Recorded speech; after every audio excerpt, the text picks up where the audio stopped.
Hello and welcome to my channel. I'm a person who has a lot of stupid ideas and does a lot of dumb stuff. And sometimes I hate myself for those ideas because I want to go through with them. I just hate doing it. And today is one of those days.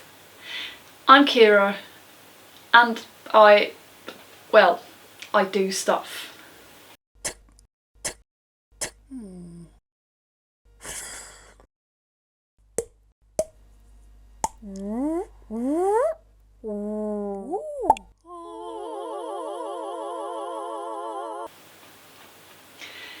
Now, I've been wanting to make a lampshade for quite some time, and I've been on and off fiddling with paper, origami stuff, not able to figure out what I wanted to do, and some of you may already have spotted this little darling here.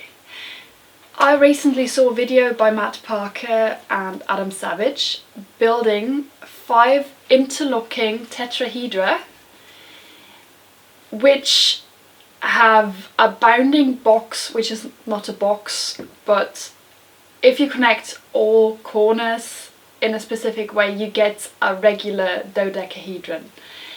And I thought this was so beautiful. Watch the video, I'm gonna link it down below. And you'll get all the juicy fun math stuff. So then I was like, okay, I want to build an origami one, and there is one design which is fairly well known, it seems. There are a few tutorials on how to do this and how to get it linked up properly. And I was like, yeah, I'm gonna do this as a lamp. So I made this. These are 60 pieces of paper connected, and I didn't hate myself enough after that, so I was like, yeah, I'm gonna do this in big and I'm gonna put a lamp inside. And on top of that I'm gonna put rice paper, which is fairly see-through. I'm gonna put that over the pentagons to make the dodecahedron visible, so that when the lamp is inside, hopefully, I've not tried this out, so bear with me. I'm discovering as I go. Hopefully, when the lamp's turned on, you can see the star shape of the 5 interlocking tetrahedra. And outside you have the shape of a regular dodecahedron. Keep your fingers crossed. I will hate myself along the way. Here we go, cutting 30 sheets of A4 paper into 60 strips of with a side length ratio of 1:3. Luckily this is like, you get 1 centimeter of cut off or something from an A4 sheet, making 2 1:3 sheets out of them. Here we go. Folding 60 pieces of paper and then struggling putting them together because this one's colour coded. That's easy. I still had a hard time folding this. But imagine if they were all white, which they are going to be. It's gonna be hard. It's gonna be so much fun. How does all of this hold together without any glue? You have these long strips of paper where one corner is folded in, like this, and it's going over the center fold. So when you stick in the corner of another paper, these 2 edges line up. I'll mark them in red. And they're folded over here. So you get these sandwiches of paper in a triangle shape. So one piece of paper always holds the next. Now these first 2 were the easy part. We have 2 tetrahedra now, where for each of them one of the pointy bits, one of the tips, is poking through one of the faces of the other. So this is perfectly symmetrical now. You can see I can turn it this way around or that way around. And this is actually important because it gives the whole thing a chirality. So you can have this where either the 5 legs, I guess, the 5 edges coming out of each of these nests, I'll call it, go to the right, or whether they can turn to the left. For this one, I did not think about chirality at all.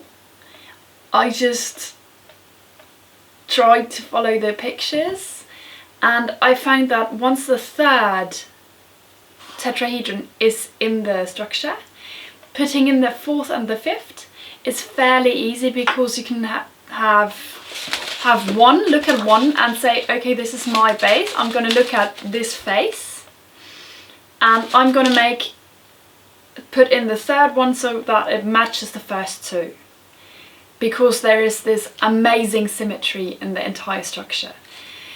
But putting in number 3 is kind of hard, because you can't take one tetrahedron as base and have 2 others to look at the same time. The lucky thing is I have this one. So what I'm going to try is following this one and putting in the third. I do not care about chirality. So this one will just have the same chirality as this one, so it'll turn right in this case. Yeah, let's do this. So let's see if that's the white one. If we take this one to be the white one, then this one would be the green one.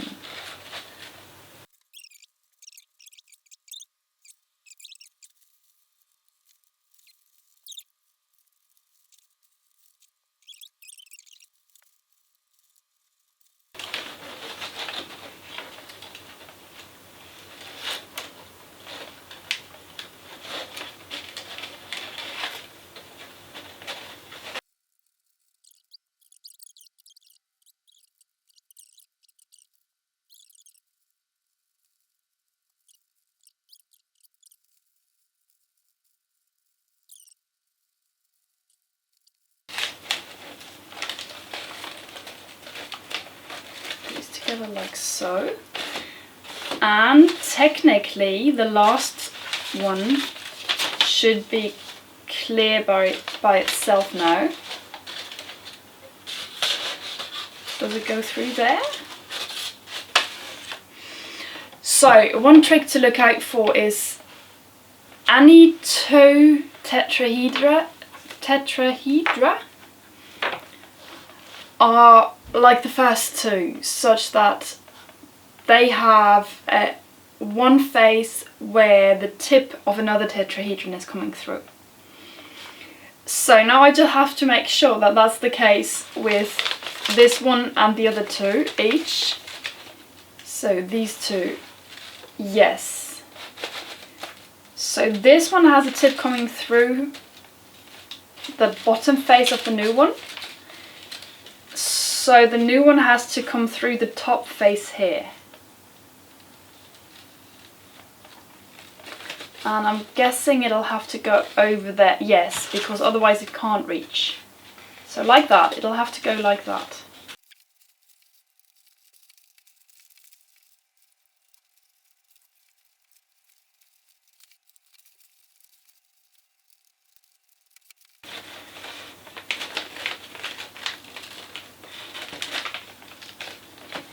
There we go. Sweet, now this is starting to look way more like what it's supposed to be in the end. I will be struggling with this for a bit, but delightedly so. I think I'll put the camera on fast forward, time lapse, because this is probably just going to be boring for y'all. Though I do suggest, if this interests you in any way, shape or form, go watch the Adam Savage and Matt Parker video. It's amazing. And then go build one of these for yourselves. It's really fun, and it's so pleasing once you start to figure out the symmetry of the thing and realise how everything fits together. It's so satisfying. Now, back to building my lamp, hopefully.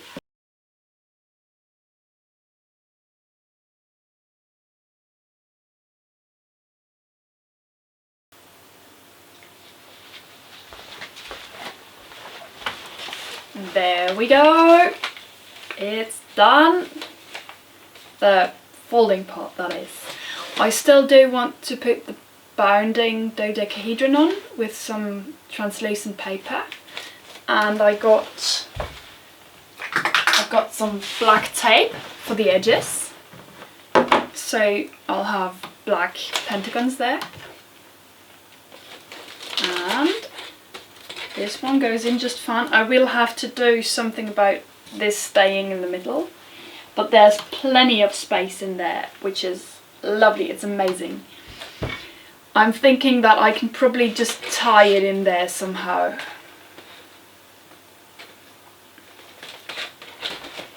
But yeah, the folding part is done.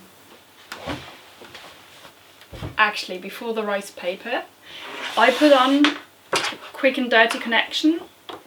Dirty because ugly, not because unsafe. I do want a light test first.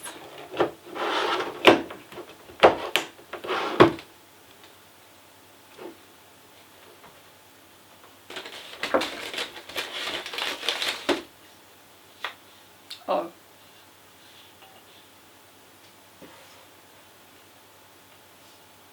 Why is this not working? Okay, that's why it didn't work. It just wasn't screwed in properly. This is very bright. Oh, but this is beautiful. Goodness, I love it. I love it. Man, this is beautiful. I mean, I thought I liked the concept, but I didn't realise that it would actually look this nice. I'm so happy. This is amazing.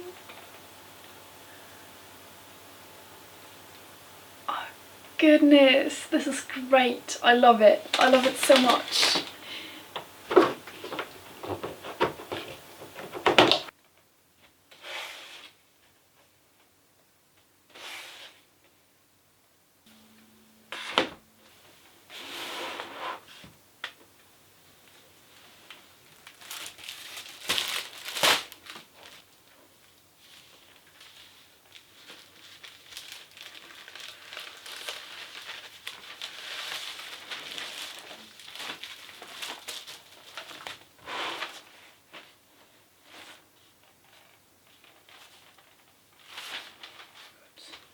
So I've measured these to be just about 13 centimeters, pretty much all the way around.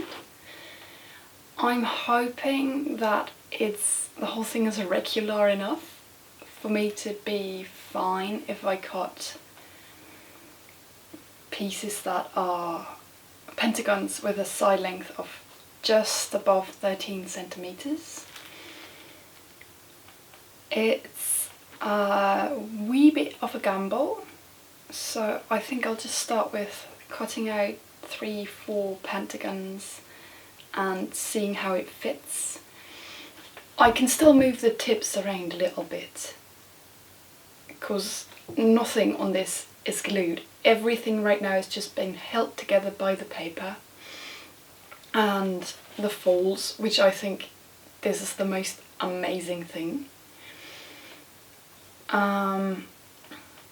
Yeah, I'm gonna make myself a template and cut out some pentagons, and I'll be back once that's done to see how all of this fits together.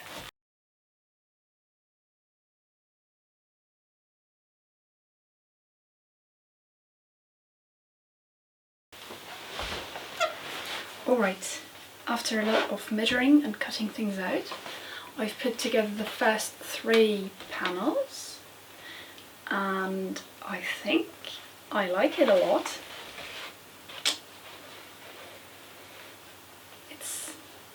It fits quite neatly. I am so relieved about that. And I also think that with a black fabric tape it looks really nice. I'm just going to put in the light bulb for a moment to see what it looks like with a light bulb. Lamp. I'm actually not really happy with that. can't really see a lot of the star in there. I hate it.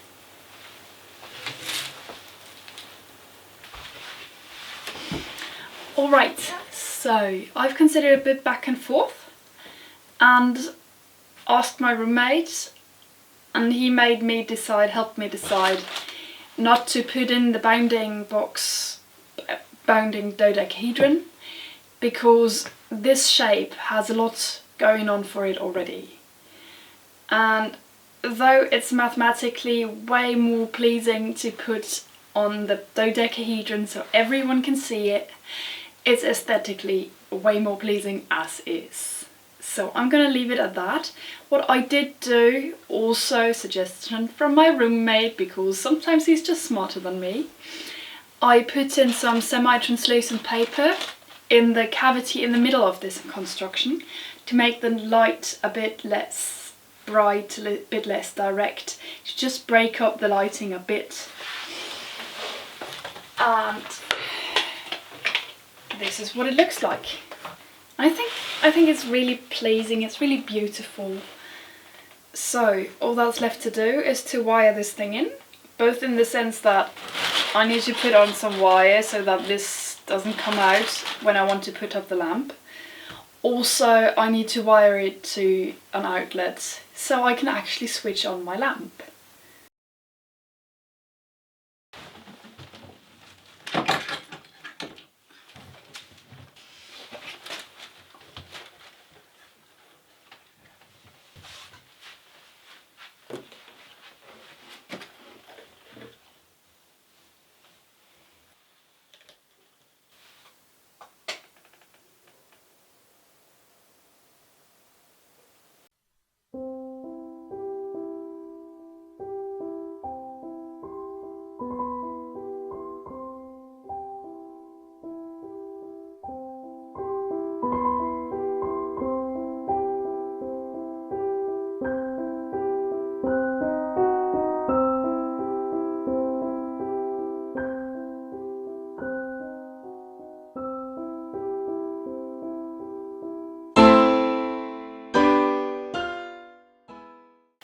Isn't she lovely?